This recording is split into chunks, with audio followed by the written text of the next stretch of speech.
wa 14 Myandagaro mwaka w'ibihumbi 2026. Amakuru yo kuri no munsi agizwe n'incamake ikurikira. Mu ncamake yano makuru ikimenyesha makuru BMBC TV cyaraye kigabanye ibikoresho bishasha byo gufata amajwi n'amasanamu bikazofasha mu kongerereza no mu kuryohora amakuru. Haraye hashizweho umukono ku masezerano 18 yo gufashanya hagati y'ibihugu vya Burkina Faso n'u Burundi mu birori vyabereye i Bujumbura. Amakuru muraza kuyumva mw'idonido ry'ano makuru.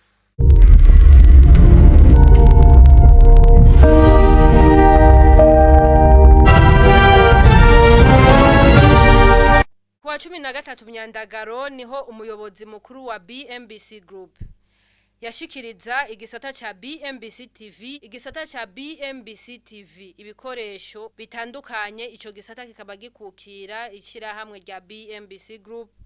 Ibikoresho birimwo cyane ivyo gufata amasanamu. David Ntamakuriro umuyobozi mukuru wa BMBC Group akamenyesha ko ivyo bikoresho bizokorosha ibikorwa by'abakozi ba BMBC TV. Ivyo byose bigatuma kandi ico kimenyesha makuru kija ku rugero rw'izindi televiziyo zimaze gutera intambwe. Tubikurikirana mu ijambo ry'umuyobozi mukuru wa BMBC Group. Murakoze uno munsi udasanzwe turafise televiziyo yitwa BMBC TV abarundi benshi barayikurikirana kandi murazi mbere ko ubuye bashikiriza amakuru harimwo n'amakuru yo hagati mu gihugu. Nukuvuga ko tubashikiriza amakuru y'Ibujumbura no mu ntara zose kwari zitanu hamwe no mu mahanga nkuko nyene andi ma televiziyo mpuzamakungu canke y'ibihugu abikora canke ama televiziyo nyene avuga general bana. Rero haraciye iminsi duteye intambwe idasanzwe gushikiriza amakuru ca dusanga hari ibikoresho tukibura kubera ibintu byo gushikiriza amakuru kuri televiziyo bitwara inguvu nyinshi. Ega abahinga turabafise ari bo mwebwe n'abandi batari ngaha, ariko twasanze ibikoresho bituma nko muri interieur bo duha amakuru atavyo dufise ko twasanze bakeneye nk'amakamera no kwita yoroshe gutwara kandi afata amasanamu meza. Rero no munsi uko ndabashikiriza ibino bikoresho mwebwe mujejwe approvisionnement muri BMBC Group, hanyuma uyu nawe mugenzi wacu ni umuyobozi wa BMBC TV, aba nabo bakorana muri televiziyo. Ni kugira ngo mwege ngahe Bujumbura amafisi ibikoresho mukoresha guhera ku mabiro, guhera ku mamashini mukoresha, guhera ku makamera, guhera ku marugisiere. Mugabo ekipe za ruguru nshasha twasanze zikeneye rero nazo amakamera, zikeneye ibikoresho vyiza. Rero ibikoresho twabazaniye bishasha byo kugira ngo BMBC TV ibe byo kuri televiziyo nya televiziyo ifise amakamera akwiye, ifise amesha makuru afise ibikoresho bikwiye. Kubera uhinga bwo murabufise nibaza ko bamaze igihe baturaba kuri televiziyo babona ko notre équipe twagiye mu bintu twiteguriye. Mugabo harakene ibikoresho rero iruhande yo kubandanya tubigisha no kubandanya kandi twagura aho dukorera, mugabo turakeneye n'ibikoresho. Ni muri iyo ntumbero no munsi twabashikije bitari bike birimo amakamera, birimo ibikoresho byo gufata amajwi, birimo kandi ibikoresho byo gutereka k'amakamera n'ibikoresho byo kubika amastockage y'ama image, amakarte memoire atuma kandi manini ashaka gutuma umuntu amara n'ukwezi ameza ngahe aguma afata ama image atitega yuko ahayabika huzura. Nuko murakoze. Hagataho umuyobozi wa BMBC TV Epimake Buterere niko bitungwa avuga ko ivyo bikoresho bije hageze kuko bizotuma ikimenyesha makuru BMBC TV kigira ubushobozi bwiyongereye bwo gutororokanya amakuru cyane mu mihingo abamenyesha makuru badakunda gushika. Twumvirize umuyobozi wa BMBC TV Epimake Buterere. Murakoze cyane. Umunsi n'umunsi mwiza cyane kuri twebwe nka BMBC TV. Umunsi n'umunsi mwiza cyane tutazokwibagira muri BMBC TV kuko turagabanye ibikoresho bitari bike duhawe na nyakubahwa umuyobozi mukuru wa BMBC Group murazi ko ari sosiyete irimwo ayandi masosiyete menshi, yatwiyumviriye rero araduha ibikoresho bizotuma dukora umurimo wacu neza nk'uko yiyumvira n'ibindi bisata. None rero turakengurutse, ibikoresho twakiriye birimwo ibyo gufata amasanamu cane cane bigenewe bagenzi bacu dukorana bari ruguru mu ntara, bikeyi dushobora kuzokoresha ngaha ku cicaro gikuru canke mu gisagara ca Bujumbura, ariko byose murumva ko bigiye hamwe bizodufasha cane kuryohora ibyo turiko turakora. Ibyo navyo ni ugutanga amakuru, haba mu buryo bw'amakuru amenyeshwa ku munsi actualité, ariko kandi no mu gushobora kwegeranya no guhingura ibiganiro dushikiriza abadukurikira. Twebwe rero dushimye kuko twari tubinyotewe ibikoresho nivyo turiko turakora, abadukurikira barabibona ko ku munsi dutera intambwe cyane cyane nk'uko umuyobozi mukuru yabivuze. Ubu twatanguye kubashikiriza amakuru ku munsi, ariko nyine ni igikorwa gisaba ibikoresho byinshi kandi by'ubuhinga, bigasaba rero ko tuba dufise bene ivyo bikoresho cyane cyane byo mu gihe bijanye n'igihe ca none, mu buryo bwo kwegeranya amasanamu meza no mu buryo bwo gushobora kuyahingura. Turahimbawe rero tuboneho n'akaryo ku izina ry'abo dusangiye ibikorwa muri BMBC TV, turakengurukiye cyane umuyobozi mukuru kuri aya mahirwe aduhaye kuronka ibikoresho bizotuma n'abaturaba babona ko hari icyahindutse. Rero ntarandiriye tumwemereye kuzobikoresha ico yifuza ko bikora, kuko yabizanye kugira ngo tubibyaze umwimbu. Rero turamwemereye ko tuzobikoresha ubwa mbere neza, tuzobibungabunga neza nk'uko twari tubungabunze n'ibindi tumaze kuronka, ariko kandi tuzobikoresha neza mu buryo bwo gukuramo, bwo kubikoresha ico byagenewe, no kuvuga gutanga amakuru meza, amakuru amasanamu meza abantu bazora bagahimbagwa, no kongereza mbere umurindi canke urugero rw'amakuru tubashikiriza. Turafise nk'akarorero umugambi wo gushobora kwereka abaturaba ibyiza by'igihugu, umugambi twise umutima wa Afrika. Ni umugambi ukeneye ibikoresho bizotuma dushobora gushika kure, tukereka abantu amasanamu batamenyereye kubona y'ibibanza badakunda kubona, ariko kandi tukabaha n'amakuru ya kure hariya mu mitumba abantu badakunda gushika, canke ibindi binyamakuru bidakunda gushikana, cyane cyane ko twebwe mu ntumbero yacu harimwo gushimikira kuri bijya bintu bidakunda kuvugwa, bidakunda kumenyekana mu bisata bitandukanye by'iterambere, iby'imibano, by'akaranga, imico n'akaranga n'ibindi bidukikije, igisata c'ingenzi. Rero ibi bikoresho bizotuma dushobora kwereka abantu ibintu bishasha tutari bamenyereye kubona, na twebwe tutari bwashike ko kubera hariho urugero tutashika ko bivanye n'ibikoresho tutari dufise. None turamukengurukiye cyane, ibikoresho tuzobikoresha neza ku rugero tuzogerageza tumushimishe mu bikorwa byacu.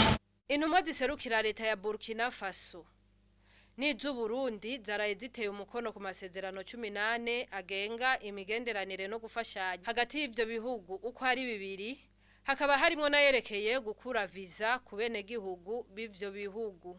Ayo masezerano yatewe ku mukono kuri uyu wa kane igenekerezo rya 13 Myandagaro n'umushikiranganje ajejwe imigenderanire no gufashanya ku Burundi n'andi makungu Edouard Bizimana, hamwe na mugenzi we wa Burkina Faso Karamoko Jean-Marie Traoré. Ayo masezerano akaba kandi akurikiye umubonano abakuru b'ivyo bihugu bagiriraniye muri Ouagadougou muri Ndamukiza uyu mwaka.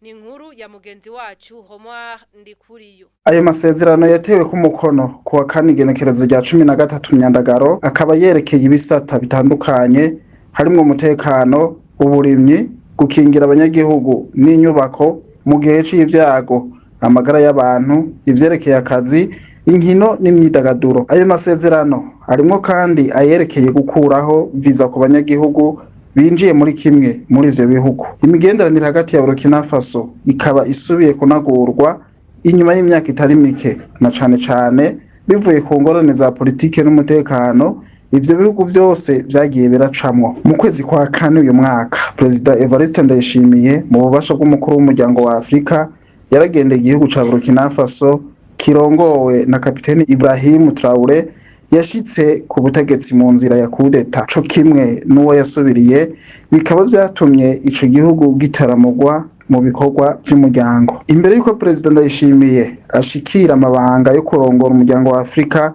yari yaragenywe muri mukakaro 2025 ngo abe intumwa idasanzwe y'umuryango wa Afrika mu karere ka Sahel kagizwe n'ibihugu birongowe n'abasirikare bafashe ubutegetsi ku nguvu harimwo Burkina Faso, Mali na Niger. Ivyo bihugu bikaba vyarashinze umuryango w'ibihugu vya Sahel AES urimwo no kwivunira abansi hamwe. Ivyo bihugu bikaba vyarashinze umuryango w'ibihugu vya Sahel AES urimwo no kwivunira abansi hamwe. Perezida Ndayishimiye akaba amaze kugiranira ibiganiro n'abo barongoye ivyo bihugu mu ntumbero yo kurabira hamwe ivyokorwa mu ntumbero yo kugarukana umutekano muri ivyo bihugu bisanzwe bihanzwe n'imigwi y'iterabwoba hamwe no kugarukana intwaro ya demokarasi. Ivyo bituma ivyo bihugu bisubira guhabwa icicaro mu bikorwa vy'umuryango wa Afrika.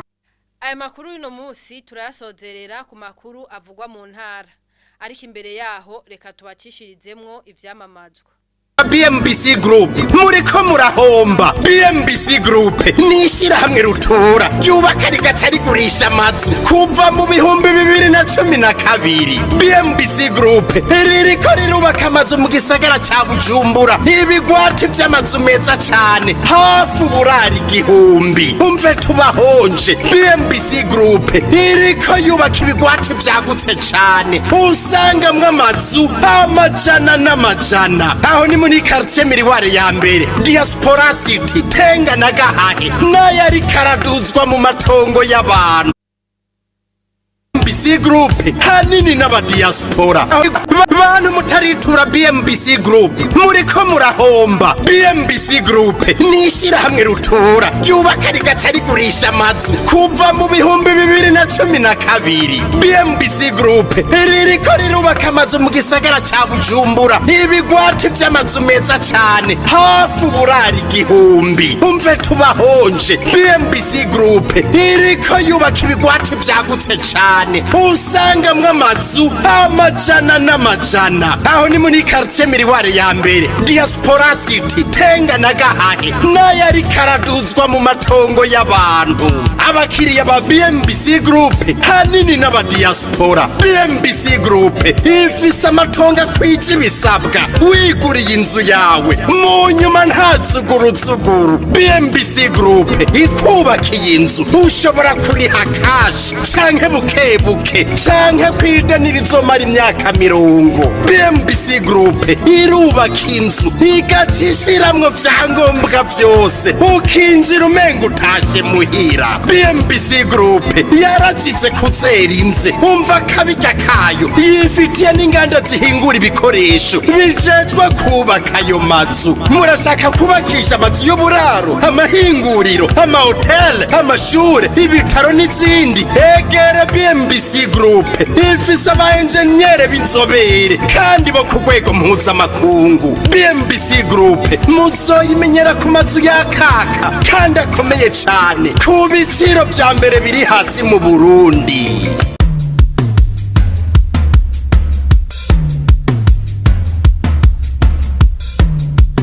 Inyuma y'akamo buramatari w'intara ya Burunga Parfait Mboninyibuka aherutse gutera abajejwe intwaro n'abarongo ya masoko ari muri iyo ntara ko gukingira impanuka z'umuriro n'amasoko agize iyo ntara nyene.